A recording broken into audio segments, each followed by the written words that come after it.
তো 28 তারিখে আমাদের ছাত্রশক্তির হবিগঞ্জ জেলার সংগঠক আলিফ চৌধুরীর উপরে যে বর্বরোচিত হামলা হয়েছিল তারই প্রেক্ষিতে সিলেট থেকে ঢাকায় national institute of ophthalmology and হসপিটালে রেফার করা হয়েছে এবং এখানে প্রাইমারি ইভ্যালুয়েশন শেষে গতকালকে অপারেশন হয়েছিল এবং অপারেশনের পরে তখন পর্যন্ত আলিফের চোখের আসলে দৃষ্টিশক্তি যে বাম চোখে আঘাতপ্রাপ্ত ছিল সেটা সম্পূর্ণরূপেই ফিরে আসার সম্ভাবনা একদম ক্ষীণ ছিল এবং আজকে সকালে তার ব্যান্ডেজটা খোলা হয়েছে এবং তার চোখে ড্রপ দেওয়া হয়েছে এবং আজকে আবার পরীক্ষা করা হয়েছে।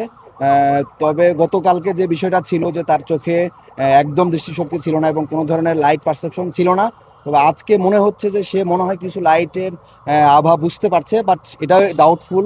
আগামীকালকে সকালবেলা হয়তোবা আবার বোর্ড মিটিং হবে। এই বোর্ড মিটিংয়ে যে ডক্টররা আছে, স্পেশালি অপথলমোলজির যে বিভিন্ন ব্রাঞ্চ আছে, সাব ব্রাঞ্চগুলো, নিউরো অপথলমোলজি সহকারে অন্যান্য রেটিনা বা গ্লুকোমা যত ব্রাঞ্চ আছে সবগুলো ব্রাঞ্চের ডক্টররা মিলে একটা বোর্ড গঠিত হয়েছে। সেই বোর্ডের ডিসিশন হিসেবে আসলে সিদ্ধান্তটা জানানো হবে। তবে আলিফের এখন পর্যন্ত যেটা কন্ডিশন সেটা মনে হয়েছে যে তার চোখের দৃষ্টিশক্তি কখনোই ফিরে আসবে না এবং তার চোখে হয়তো লাইটটা বুঝতে পারলেও হয়তো এখন হালকা আবছা বুঝতে পারছে বা পারছে না, ডাউটফুল।